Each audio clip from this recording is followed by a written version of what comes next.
Buenas noches. Que el Señor los bendiga a todos. Amén. Quiero invitarle a abrir sus Biblias en el libro de Segunda de Corintios, capítulo 4. Segunda de Corintios, capítulo 4. Vamos a leer a partir del versículo 1, vamos a leer varios versiculitos salteados.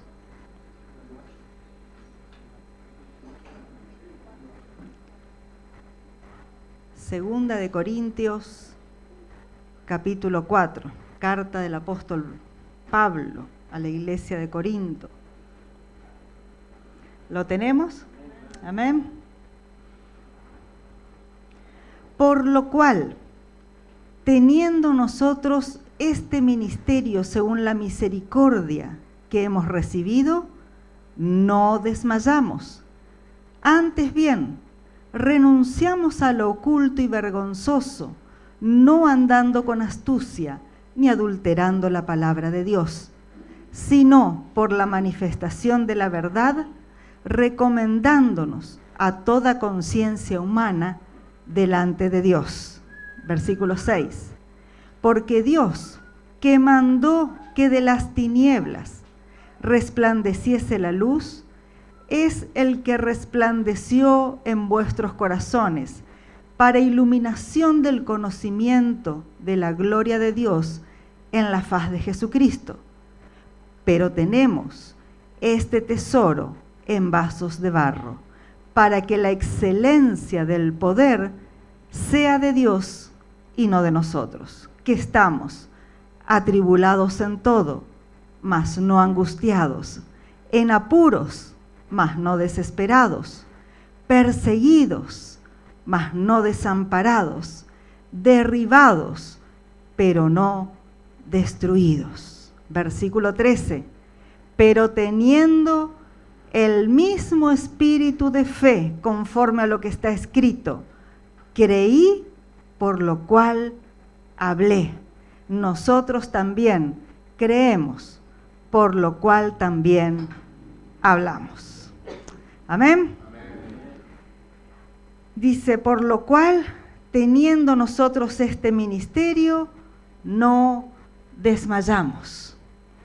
El apóstol Pablo va a estar hablando a hermanos que están muy luchados, a hermanos que están pasando por muchas situaciones, pero les va a decir, no desmayes, no desmayes.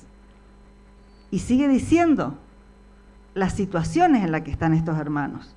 Ahí cuando leíamos el versículo 8 y 9, los versículos 8 y 9, atribulados, angustiados, en apuros, perseguidos, derribados, pero no destruidos.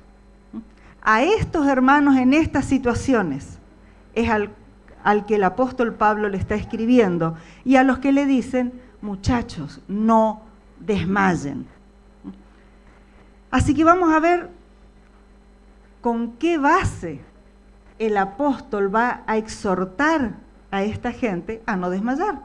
Porque si vos estás atribulado, perseguido y en la lona, como dice, derribado, ¿cuándo está derribado? ¿Cuándo te derriban en una pelea? Cuando ya está en la lona. Entonces, si vos vieron que va de a poquito, hasta el que ya está ahí. Entonces, ¿por qué nos dice Pablo, no desmayes? Y vamos a ver, ahí nomás, un versículo antes, capítulo 3, versículo 18, Pablo dice, por tanto, nosotros todos, mirando a cara descubierta como en un espejo la gloria del Señor, somos transformados de gloria en gloria, en la misma imagen como por el Espíritu del Señor. Este ministerio que va a decir Pablo es lo que nos tiene que dar la fuerza para, a pesar de todas las circunstancias que estemos viviendo, no desmayar. ¿Y qué ministerio? Vamos a tratar de desentrañar la mente de Pablo. Pablo, como decía Pedro, Decía, Pablo, vos hablas muy difícil, no te entendemos. Y eso es lo que nos pasa cuando leemos las cartas del apóstol Pablo. Son de altísimo nivel espiritual. Por eso cuesta tanto entender, además el conocimiento que tenía Pablo. Entonces a veces estamos como Pedro. Pablo, no te entiendo. Pablo, ¿por qué hablas tan difícil? Así que bueno, vamos a tratar de ver qué era lo que pasaba por la cabeza de Pablo. Y Pablo va a decir que este ministerio del Espíritu Santo, que lo tenemos adentro, porque es del Espíritu Santo, lo tenemos adentro nuestro, es el que nos da el ser transformados de gloria en gloria. Esta esperanza puesta dentro nuestro, es la que nos tiene que hacer aguantar las pruebas que tenemos que soportar. Este poder que actúa en nosotros, que nos va transformando de gloria en gloria, aunque todavía no lo veamos. Y fíjense que Pablo no va a ser blandito con estos hermanos, porque si ustedes prestaron atención un poquito a la palabra, le está hablando a estos hermanos que él le está diciendo no desmayes, porque le está diciendo no desmayes, ya no te dejes vencer. Y en el versículo 2 le dice, antes bien, ¿estás en prueba? Renuncia al oculto. ¿Estás probado? Renuncia a lo vergonzoso. ¿Estás atribulado? ¿Estás pasando por algo que sentís que ya no das más? No aguachentes la palabra de Dios. Entonces, Pablo lo que te dice es, estás en una prueba, queremos salir, pero ojo, no te la voy a hacer fácil, porque el Señor no te la hace fácil. Estás probado, examínate. ¿Hay algo oculto? ¿Hay algo de lo cual te avergonzás? ¿Estás adulterando la palabra de Dios? ¿Cómo puedo adulterar la palabra de Dios? Y te voy a dar un ejemplo que tal vez te ayude a entender. Dirían los españoles, ¿vieron cuando andamos de malas? ¿Vieron cuando andamos de malas que parece que apenas te va al kiosco a comprar una cajita de leche? Y vos decís, ¿cómo hago que rinda? Y yo calculo, listo, tengo para la merienda de hoy y el desayuno de mañana de las nenas. Y viene tu hija y te dice, mamá, mirá, vengo con las vecinitas. Tenemos hambre. Hacenos una chocolatada, un café con leche. Y vos decís, santo. ¿Y ahí qué hago? Le empiezo a echar agua a la leche para que rinda y no tiene el mismo sabor. Pablo te va a decir, usa la medida que tenés que usar. Usa la medida que tenés que usar. Usa la medida de fe que tenés que usar. No adulteres la palabra de Dios. Dios te va a proveer para mañana, eso es fe. Eso es fe. Usá lo que tenés, tenías para 2 meriendas y 2 desayunos y se te va todo en una, no te preocupes, Dios te va a dar para la de mañana. ¿Se entiende lo que Pablo está diciendo? Muy bien. Seguimos en el versículo 13, donde Pablo nos va a seguir diciendo, teniendo el mismo espíritu de fe, conforme a lo que está escrito, creí, por lo cual hablé. Creí, por lo cual hablé. Esta es la base de la fe, la proclamación de lo que creo. En otra parte, el apóstol Pablo nos va a decir que la fe viene por el oír, y por el oír la palabra de Dios. Entonces uno tiene que proclamar lo que cree. Señor, sé que me vas a proveer para mañana. Se me terminó la leche de hoy, sé que me vas a proveer para la leche de mañana. Creí, por lo cual hablé. Eso es poner en práctica la fe. Eso es, hermano, lo que te voy a decir ahora. Cuando estés en una prueba, no te lamentes, no empieces a decir, ay, estoy probado. No, decir, estoy siendo entrenado en mi fe. Estoy siendo entrenado en mi fe. ¿Estás luchado? ¿Estás probado? Sí, estoy siendo entrenado en mi fe. ¿Y por qué te digo esto? Porque siempre comentamos que la palabra fe viene de la palabra emuná. En hebreo no es fe, es emuná. Y disculpen los que ya escucharon muchas veces, aquellos que no escucharon o aquellos que todavía no se le grabó, porque hay palabras que parece que cuesta entrar. Emuná viene de imún. ¿Qué es imún? Entrenamiento. Entrenamiento. Leitamen, que sería el verbo entrenarse. ¿Y qué es lo interesante de esto? Que por más que vos tengas un personal trainer, el que tiene que hacer el ejercicio sos vos. Si mi entrenador me dice, haces 100 abdominales, y él hace las 100 y yo hago 20, el que va a ver los resultados es él, no yo. ¿Me está entendiendo? Por eso la fe hay que entrenarla. Y el verbo es un verbo reflexivo, no es entrenar, es entrenarse. Leitamen es entrenarse. Me entreno yo mismo. Por eso tengo que entrenar mi fe y decir lo que por fe ya va a ocurrir. ¿Me está entendiendo? Por eso decimos creí, por lo cual hablé. Hay un principio de Kenneth Hagin, otra vez me olvidé de averiguar quién era Kenneth Hagin. Leí el libro de Kenneth Hagin, pero no estoy segura si es el que tiene el instituto o el que era pastor. ¿Cuál de los dos? Ah, ahí está. Kenneth Hagin era un pastor que ya murió. Perfecto, ahí está. El pastor Kenneth Hagin, en uno de sus principios de fe, dice, créelo en tu corazón, dilo con la boca, porque puedes tener lo que dices. Créelo en tu corazón, dilo con la boca, porque puedes tener lo que dices.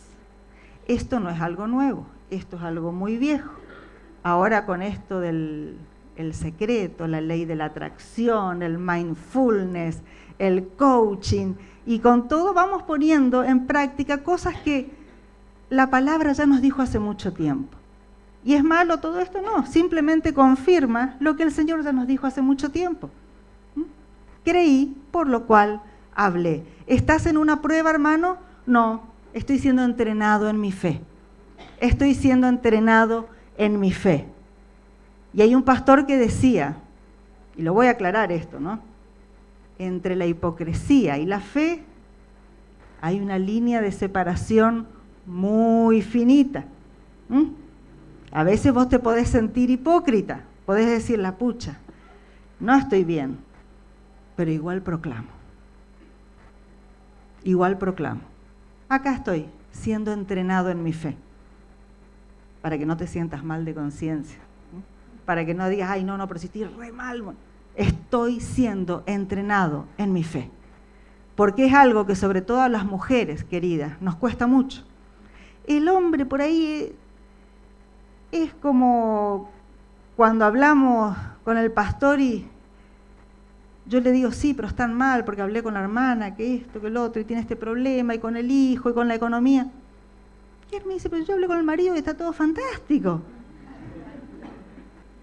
Y yo digo, pero no, pero mirá que ella me dijo que el esto, que el hijo lo otro, que acá, que el negocio. Bueno, pero yo le pregunté y él me dijo, está maravilloso todo, re bien su matrimonio, su economía avanzando. Tenemos diferentes perspectivas, nada más. Y a veces las mujeres somos muy realistas, tenemos esa sobredosis de realidad que hace que podamos ver una sola parte, y el hombre a veces tiene una sobredosis de optimismo y por eso nos complementamos entre las dos partes, por decirlo de una manera.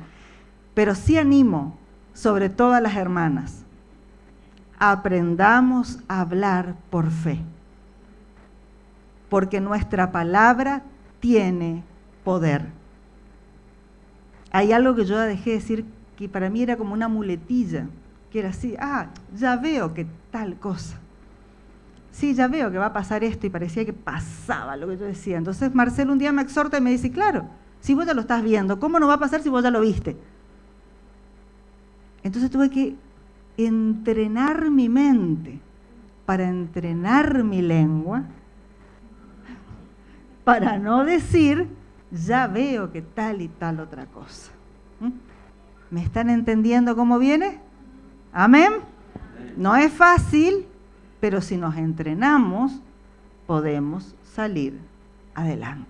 ¿Amén? Y en esto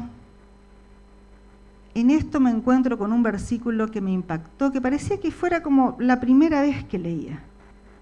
Un versículo que se los doy para los que anotan, pero no lo busquen. En Mateo capítulo 11, versículos 16 y 17, Jesús dice algo que realmente tocó mi corazón. Dice, ¿mas a qué compararé esta generación? Es semejante a los muchachos que se sientan en las plazas y dan voces a sus compañeros diciendo, os tocamos la flauta y no bailaste, os endechamos y no lamentasteis. Os tocamos la flauta y no bailaste. Me pegó muy fuerte eso, hermanos. Y digo, Señor, ¿cuántas veces vos sentiste de que me estabas tocando la flauta y yo en vez de bailar me quedé lamentando? Y realmente tocó mi corazón esta palabra, porque perdemos las oportunidades por la autocompasión. Entonces quiero poner un punto acá, porque o si no, no podemos pasar la prueba de la fe. La autocompasión, querido, la autocompasión hace que no puedas salir de la prueba de la fe. ¿Qué es la autocompasión? Cuando estás ahí, ay no, nadie me llama, ni un hermano me visita, no me fui al oasis, y nadie se preocupó porque no me fui. Eso es la autocompasión. Esa es la autocompasión. Y el Señor, ¿sabe lo que te dice? Querido, te toqué la flauta y no bailaste.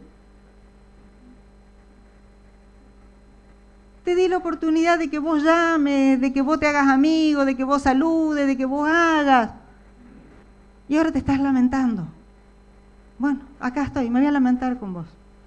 Y ni siquiera eso, porque dice, os endechamos, o sea, te exhortamos, te dice que reflexiones, y ni siquiera te lamentaste. Entonces, ni chicha ni limonada, diría. No perdamos las oportunidades que nos da el Señor por la autocompasión. La autocompasión es destructiva. Y la autocompasión, queridos, no se ministra. No se ministra. ¿Qué quiere decir esto? Que cuando te viene un hermano, una hermana a tu oasis, a tu discipulado, a querer que vos le acaricies la autocompasión, no se la acaricies porque el Señor no te va a respaldar. Por eso Pablo le va a decir, ¿estás mal? ¿Estás en la lona? Bueno, ¿sabes qué, querido? Fíjate, ¿hay algo oculto en tu vida? ¿Hay algo de lo cual te estás avergonzando? ¿Estás aguachentando la palabra de Dios? ¿No estás cumpliendo algún mandamiento? Porque si no, Pablo le diría, pobrecito mi hermano, sí, anda a orar, anda a tu pastor, pedile que te ayude. Le dice, no, ¿qué hay adentro tuyo? ¿Qué está pasando? ¿Qué está pasando por adentro tuyo que estás tan probado? Y ojo que no quiere decir que porque estés en prueba estés mal, ¿eh? Ojo que no quiere decir eso, porque puede ser que el Señor permita que vos estés en una prueba para que tu fe sea probada. Pero no esperes de que te acariciemos la autocompasión, porque el Señor no lo hace y el Señor no ministra la autocompasión. No podemos ministrarte la autocompasión, porque si no te vas a hundir más en el pozo. Lo que tenemos que animarte es que mires cómo estás. Y si tenés que levantar la cabeza y avanzar por fe. Amén. Versículo 7 de este pasaje dice: pero tenemos este tesoro en vasos de barro, para que la excelencia del poder sea de Dios y no de nosotros. Todos sabemos que la vasija de barro somos nosotros, es este cuerpo mortal que se va desgastando día a día, a menos que seas Mirta Legrand.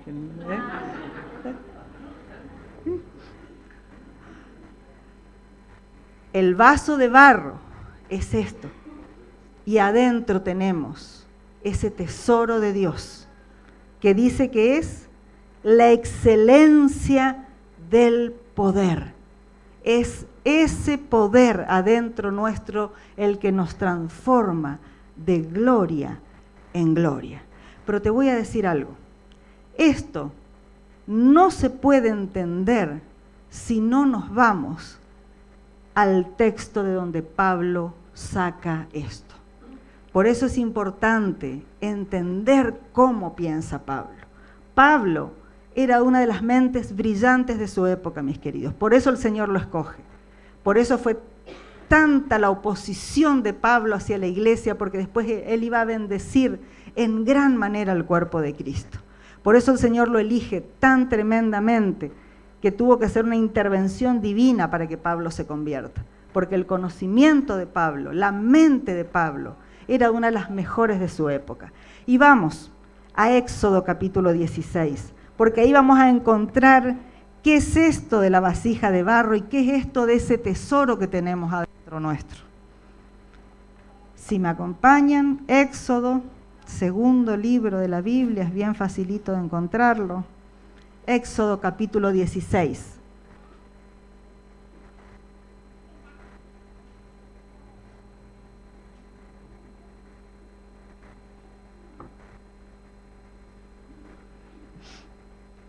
Mientras van buscando, les cuento cómo es la historia.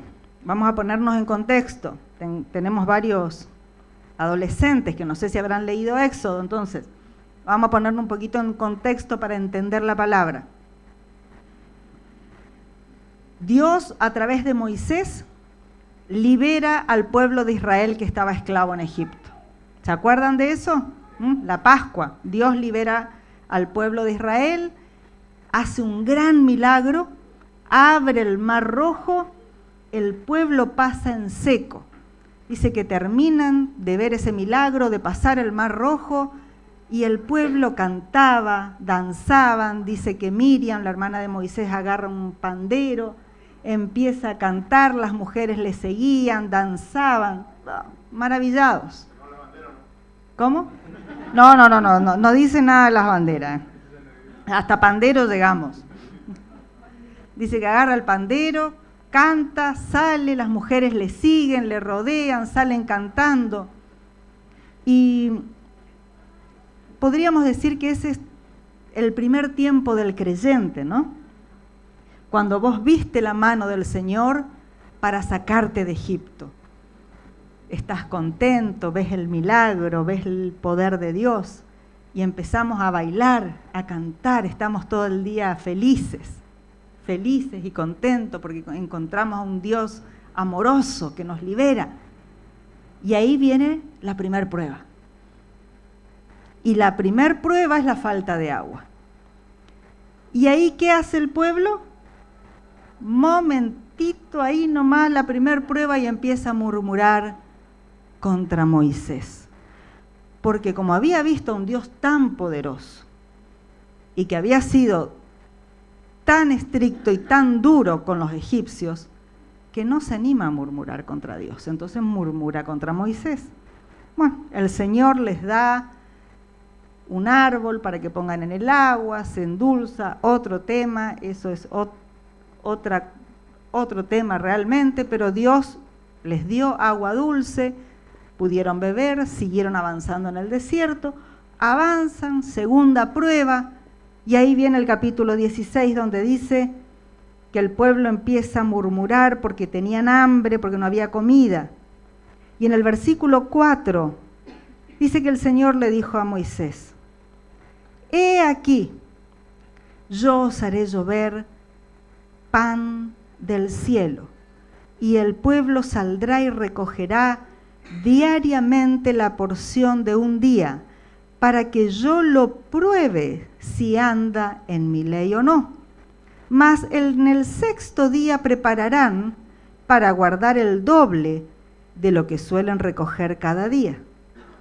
Entonces dijeron Moisés y Aarón a todos los hijos de Israel: en la tarde sabréis que Dios os ha sacado de la tierra de Egipto, y a la mañana veréis la gloria del Señor, porque Él ha oído vuestras murmuraciones contra el Señor.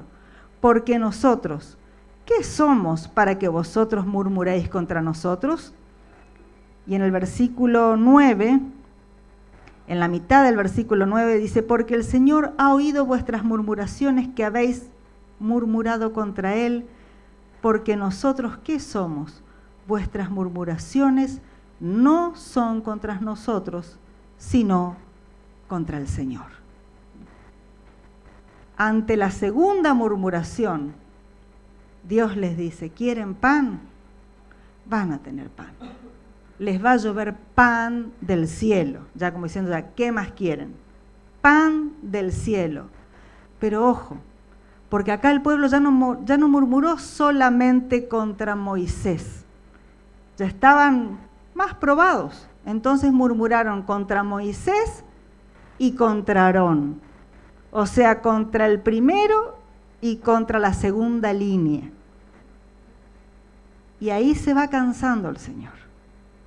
Ahí se va cansando. Ahí ya dice: muchachos, ustedes no murmuraron contra ellos, ustedes murmuraron contra mí.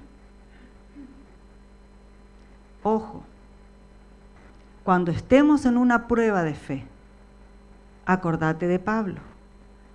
¿Qué hay oculto en vos? No en tu líder, no en tu pastor. ¿Qué hay de vergonzoso en vos? ¿Estás adulterando vos la palabra del Señor? Esto se traslada, como todo principio de la palabra de Dios, a cualquier área de la vida. ¿Te estás afligiendo o te está yendo mal en tu trabajo? No te quejes contra tu jefe. No te quejes contra el que está arriba tuyo. No murmures. No sea que el Señor se enoje con vos. Examinate. ¿Estoy haciendo bien las cosas?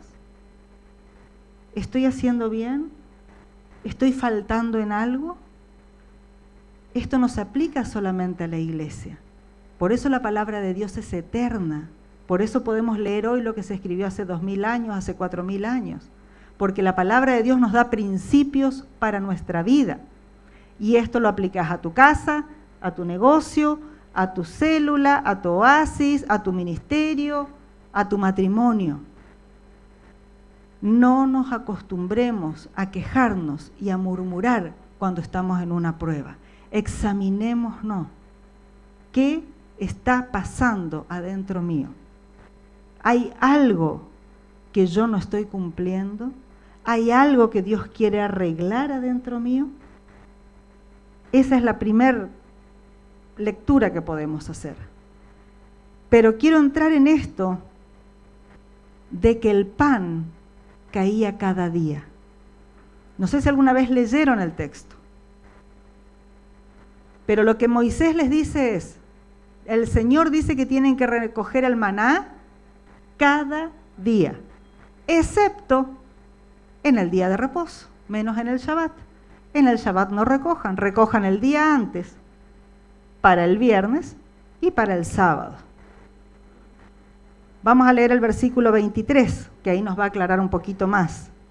Dice: y él les dijo: esto es lo que ha dicho el Señor, Mañana es el santo día de reposo, o sea, el Shabbat, el reposo consagrado al Señor. Lo que habéis de cocer, cocedlo hoy, y lo que habéis de cocinar, cocinadlo hoy. Y todo lo que os sobrare, guardadlo para mañana. Y ellos lo guardaron hasta la mañana, según lo que Moisés había mandado. Y no se agusanó ni hedió. Y dijo Moisés: comedlo hoy, porque hoy es día de reposo para el Señor. Hoy no hallaréis en el campo. 6 días lo recogeréis, mas el 7º día es día de reposo. En él no se hallará. Y aconteció que algunos del pueblo salieron en el 7º día a recoger y no lo hallaron. Y el Señor dijo a Moisés: ¿hasta cuándo no queréis guardar mis mandamientos y mis leyes? Resulta que el maná era para cada día, día a día. Le dijo: no recojas para mañana, agarrá todo lo que podés comer hoy. Si vos, tal vez vieron que algunos comen un poquito, ¿viste? Pues, ay, 2 chipacitos estoy bien, yo parece que me quiero comer medio kilo de chipá y está el que se come 2. Bueno, todo lo que vos pensás que vas a comer hoy, agarrá, juntá y comelo, porque mañana no te va a servir. Dice antes en el texto, dice que aquellos que no tuvieron fe agarraron mucho, pero que al otro día apareció lleno de gusanos y con mal olor, porque el Señor le dijo que no lo hagan, porque la fe es para cada día. La fe es día a día. La fe de hoy no te sirve mañana. Por eso vos podés venir al culto, cantar, alabar, levantar las manos, recibir la palabra, recibir oración, recibir energía, recibir fuerza, todo, pero si mañana no haces lo mismo, no te sirve la fe de ayer. Por eso todos los días tenés que alimentarte de la palabra de Dios. Es la única manera de que puedas tener fe. Es la única manera que tu mente sea renovada. Es la única manera que tu mente y la mía sean renovadas, leyendo la palabra de Dios día a día, porque así viene la fe, por el oír la palabra de Dios. Amén. Entonces, ¿qué pasa? Cuando Dios le dice, no recoge el viernes el doble para el otro día, hubo gente que le creyó al Señor. Listo, llegó el viernes, recogemos para 2 días. Pero estaban estos, que seguramente era el mismo que recogió 2 veces, el mismo que ya dijo, no, voy a recoger para hoy y para mañana. Seguramente que ese mismo dijo, no, si a mí se me pudrió el maná, me levanto mañana y recojo. Resulta que se levanta el otro día y no hay nada. No hay nada. Pero acá lo llamativo es que el maná no se pudrió. Todos aquellos que recogieron el maná el viernes, para el viernes y el sábado, se levantaron el sábado y el maná estaba intacto. ¿Por qué es eso? Y este es un secreto. Este es un secreto espiritual de la palabra de Dios. Y que es parte de lo que nos decía Pablo. El Shabbat conserva el maná. El Shabbat conservó y guardó al maná intacto. Porque los mandamientos de Dios, mi amado, son para guardarte. El mandamiento del Señor es para guardar tu vida. Y eso es lo que no logramos entender. Por eso es que Pablo te va a decir, estás en una prueba, no adulteres la palabra del Señor. Es por tu bien.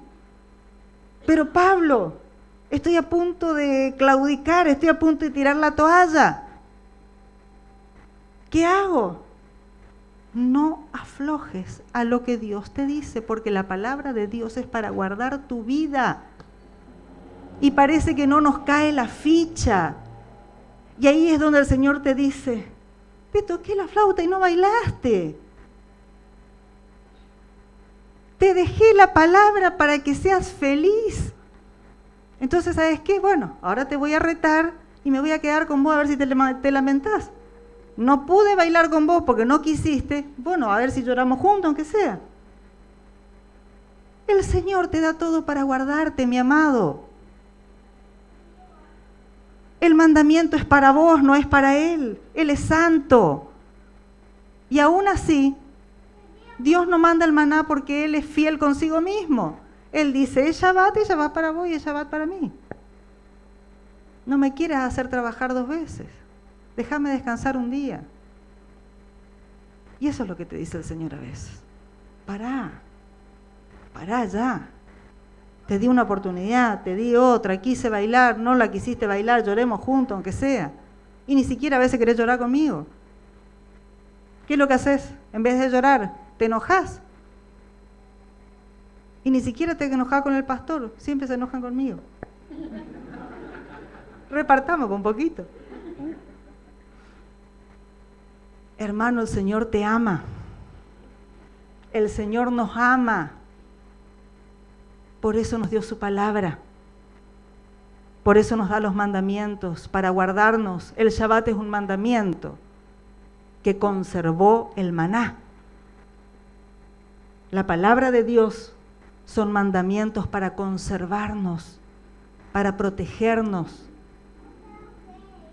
Cuando entendamos esto, vamos a ir entendiendo el amor del Señor para con sus hijos y cómo Dios se entristece cada vez que le desobedecemos, porque es para nuestro bien. Cuando Dios te dice, joven, adolescente, nueva generación X, todes, no sé ya cómo decirle, esa ridiculez del todes.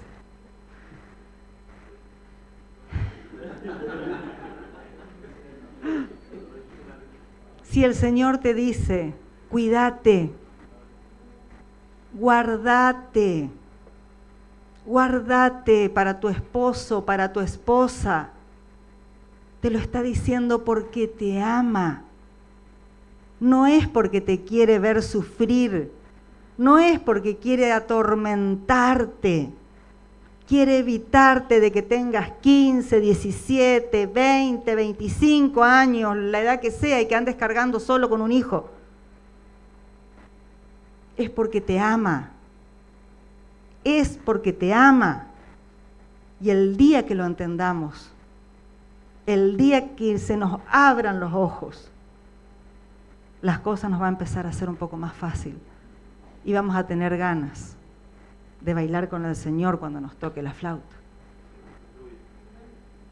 Y ahora llegamos a los 2 últimos versículos, donde está lo de la famosa vasija. Versículo 32. Dice, y dijo Moisés, esto es lo que el Señor ha mandado. Llenad un gomer era una medida. Llenad una medida de él, del maná, y guardadlo para vuestros descendientes, a fin de que vean el pan que yo os di a comer en el desierto, cuando yo os saqué de la tierra de Egipto.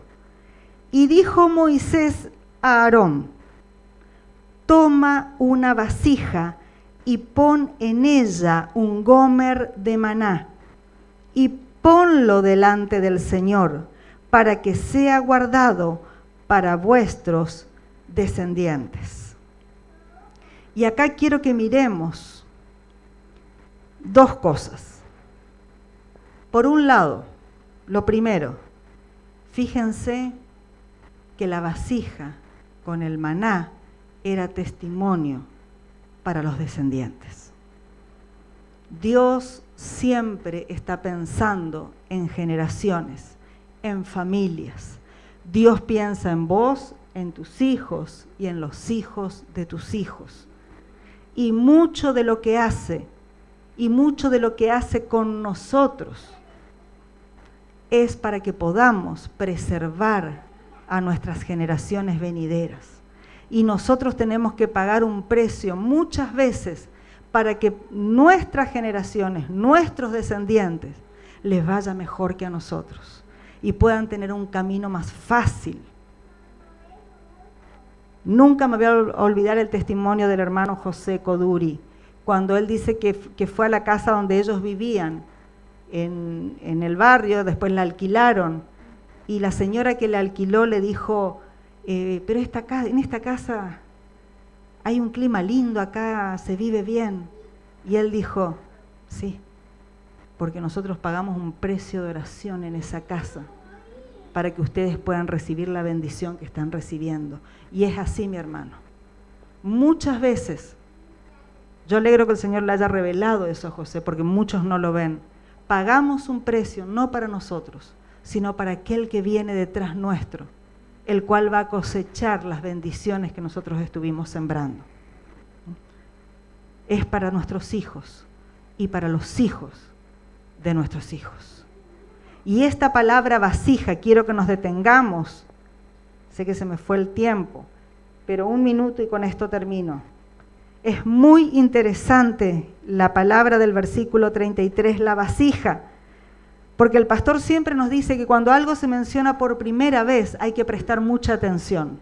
Pero en este caso, no solamente se menciona por primera vez, es la única vez que en toda la Biblia se usa esta palabra para vasija, y es tzintzénet. No importa que no se la acuerden, no importa que no sepan cómo se pronuncia, lo que importa es que les quede lo que Dios nos quiere mostrar. Esta palabra, tzintzénet, es la única vez que Dios va a usar para vasija. Después usa un montón de otras palabras. Y es vasija de barro, pero a la vez es vasija de vidrio. Puede ser las dos cosas, vasija de barro o vasija de vidrio. Y eso es lo que les llamó muchísimo la atención a los sabios de Israel.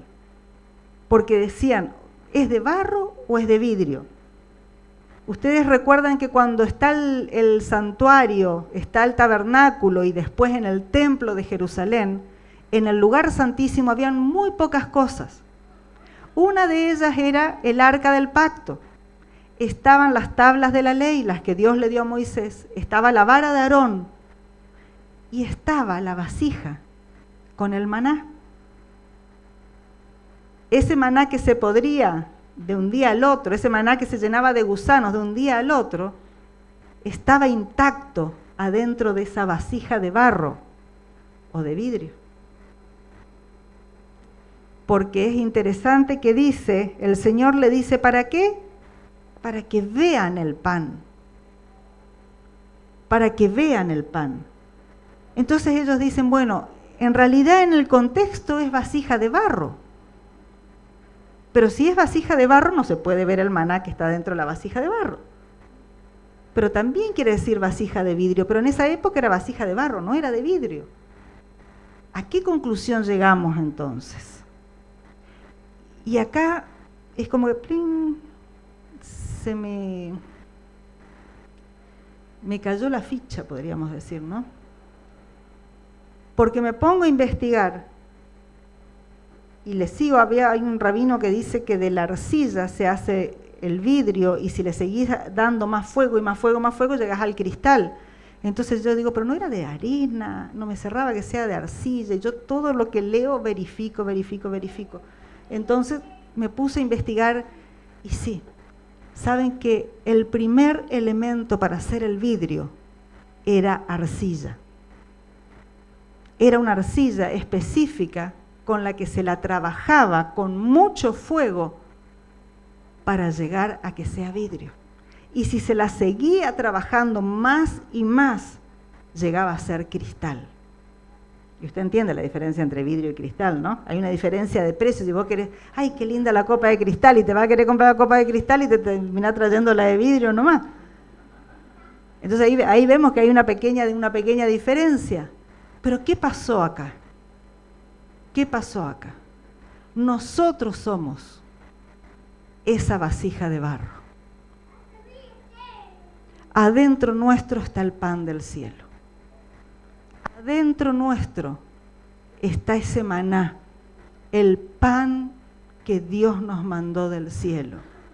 Yo soy ese pan del cielo, le dijo Jesús a sus discípulos. Yo soy ese pan del cielo, le dijo Jesús a los discípulos. Si vos tenés adentro tuyo a Jesús, si tenés al maná, si tenés ese ministerio del Espíritu que decía Pablo, si estamos siendo transformados de gloria en gloria, es ese peso de gloria adentro nuestro, es ese tesoro que es la vida de Jesús adentro nuestro, la que nos va transformando de poder en poder. ¿Hasta qué, mi hermano? Hasta que el fuego de la prueba nos vaya haciendo cada vez más transparentes, hasta que pasemos de ser arcilla a ser vidrio y lleguemos a ser cristal en algún momento. Pero tenemos que soportar el fuego de la prueba. Tenemos que soportar el fuego de la prueba. Y la prueba la vamos a pasar teniendo fe, siendo entrenados en la fe, proclamando, estoy siendo entrenado en mi fe. Dios me va transformando de gloria en gloria. Este peso de gloria, este pan del cielo, la presencia de Jesús adentro mío, va haciendo que el fuego de la prueba me purifique hasta que los otros puedan ver el pan adentro de la vasija de barro. Hasta que los otros puedan ver, hasta que tus descendientes puedan ver el pan del cielo adentro tuyo, mi hermano. No es fácil. Hay que soportar la caldera, hay que soportar el fuego en la fragua, pero tenés al pan del cielo adentro tuyo. Tenés ese tesoro de Dios, tenés al Hijo de Dios, tenés al Espíritu Santo, tenés el peso de gloria, tenés el ministerio del Espíritu Santo para que soportes y para que cada vez seas más transparente. Unos versículos antes, Pablo nos va a decir que somos cartas leídas. Mi amado, que podamos ser vasijas de cristal, que podamos ser vasijas que vean el pan del cielo adentro nuestro.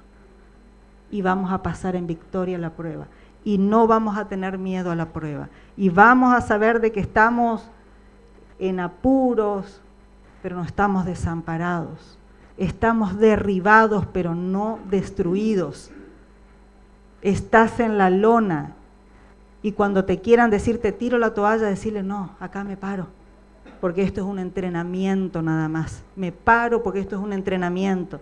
Pues está todo golpeado, pero es un entrenamiento en mi fe, hasta que llegue a ser transparente y puedan ver el pan del cielo adentro mío.